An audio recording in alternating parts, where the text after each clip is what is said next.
आकाश news, खबरों की तह तक, खबरों की तह तक, खबरों की तह तक, खबरों की तह तक।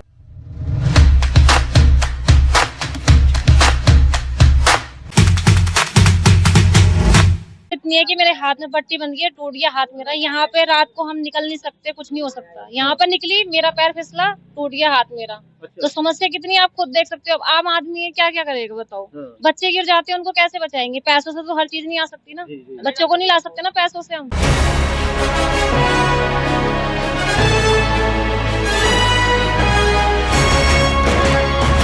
हरित विहार बरसाती नाले के किनारे रहने वाले लोगों की शामत सी आ गई है।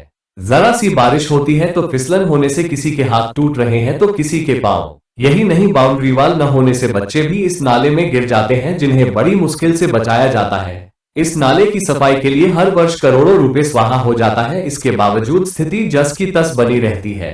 आकाश न्यूज की टीम ने वहां का सर्वे किया तो स्थिति को अत्यंत ही भयावह पाया। देखिए आकाश न्यूज टीम की एक खास रिपोर्ट। हर साल बारिश से पहले नालों की सफाई की कवायद शुरू की जाती है।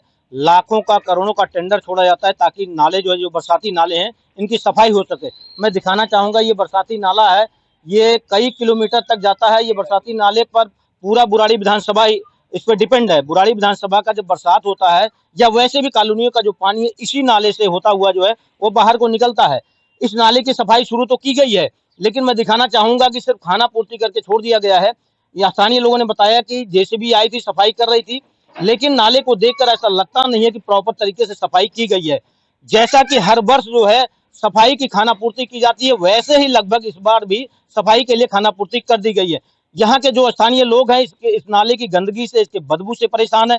इनके इलेक्ट्रॉनिक सामान भी खराब हो रहे हैं। आइए इनसे बात करते हैं कितनी समस्या इससे हो रही है। जी, कितनी समस्या इस नाले से हो रही है आप लोगों को? वो समस्या हो रही है, हमारे बच्चों का भी डर है। बच्चे नाले में गिर जाते हैं, बच्चे फिर बीमार हो जाते हैं। बच्चे कैसे बचेंगे? अगर छोटे बच्चे नाले में गिर गए तो बच जाएंगे वो। और हमारी गली में 4 साल से लाइट भी नहीं है। नाले की बाउंड्री वाल भी नहीं है, सिर्फ बच्चे भी गिर जाते हैं। सबसे बड़ी समस्या ये भी है, जान का भी खतरा है। और भी हमारे साथ हैं जी। यहीं पर रहती हैं आप? हाँ जी, यहीं पर रहते हैं हम भी। क्या नाले से बदबू आता है? नाले की बदबू अभी भी आ रही है। ये तो आपको भी पता है, नाले की बदबू तो आ ही रही है। आप नाले की बदबू आती है, सारा नालियाँ नाले सारा ऐसे हो रही है, खराब हो रही है।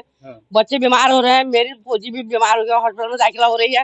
अच्छा, तो नाले के दुर्गंध से यहाँ पे बीमारियां भी फैल रही हैं, लोग बीमार भी हो रहे हैं। और भी लोग हैं, आडबुले के लोग भी हैं, स्थानीय लोग भी हैं, उनसे भी जानेंगे। जी, क्या नाम है आपका? मेरा नाम भाई साहब प्रदीप कुमार शर्मा है। प्रदीप जी, कितनी समस्या हो रही है इससे? भाई साहब समस्या इतनी हो रही है कि हम कुछ भी नहीं कह सकते, समझे। इतने परेशान हो गए हैं हम यहाँ पे कंप्लेंट कर करके, लेकिन इस नाले की सफाई नहीं होती बिल्कुल भी। और इतनी स्मेल देखिए, अब आप लोग भी खड़े हैं और कितनी स्मेल आ रही है। और हम तो सीनियर सिटीजन में आते हैं, ये बुजुर्ग, लेकिन क्या है, हम लोग बीमार हो रहे हैं। हमारे जो इलेक्ट्रॉनिक सामान है वो हमारे खराब हो रहे हैं, लेकिन इस नाले की कोई भी सुनवाई नहीं है। कोई भी सुनवाई नहीं हो रही है। नाले के चूंकि इससे परेशानी तो है, इलेक्ट्रॉनिक सामान खराब हो रहे हैं, बीमारियां भी फैल रही हैं। यहाँ पे वरिष्ठ नागरिक बुजुर्ग भी रहते हैं, उनको बहुत बड़ी दिक्कतें हो रही हैं। जी, कितनी दिक्कत हो रही है इस नाले से? बहुत सारी हो रही है, आप तो देख रहे हो ना कितनी मतलब आ रही। छोटे छोटे बच्चे गिर जाते हैं, सफाई होनी चाहिए। जी, बच्चे भी गिर जाए। सबसे ज्यादा जो दिक्कत है वो बुजुर्गों को ही है, क्योंकि बुजुर्गों को ज्यादा सावधानी की जरूरत होती है। और भी लोग हैं, उनसे बात करते हैं। जी, क्या नाम आपका? जी, मेरा नाम अशोक चौरसिया है। जी, और अशोक जी, कितनी समस्या, नाला जो है देख रहे होंगे कि सफाई लग तो रही है कि हुई है, लेकिन प्रॉपर तरीके से नहीं हुई है। हर साल सफाई होती है और ऐसे ही होती है जैसा आप देख रहे हो कि मतलब कूड़ा निकलेगा नहीं, गाड़ी आएगी, पैसा हो गया, ठीक है, उसी प्रकार की हर बार सफाई होती है। और यहाँ गाय गिरती है, बच्चे गिरते हैं, बदबू आती है, पता नहीं कहाँ से। एमसीडी के खुद कर्मचारी यहाँ पर कूड़ा डाल के जाते हैं सड़क पर, और उनसे बोलो तो कहते भी हमारे पास जगह नहीं है कोई। और इंस्पेक्टर लेवल के रमेश जी थे पहले, आज मुझे नहीं पता कौन इंस्पेक्टर, उनसे बोला कि सर यहाँ कोई टीन का शेड लगवा दो या तो फिर बोर्ड लगवा दो कि कम से कम कोई कूड़ा डाले तो ना।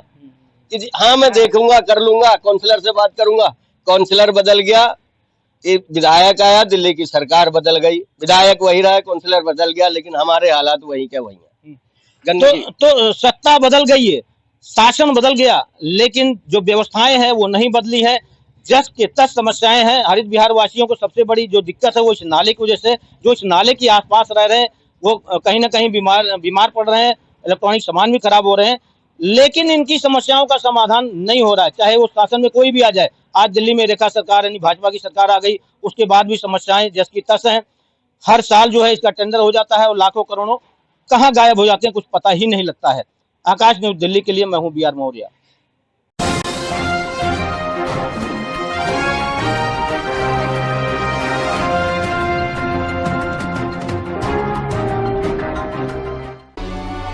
आकाश न्यूज, खबरों की तह तक, खबरों की तह तक, खबरों की तह तक, खबरों की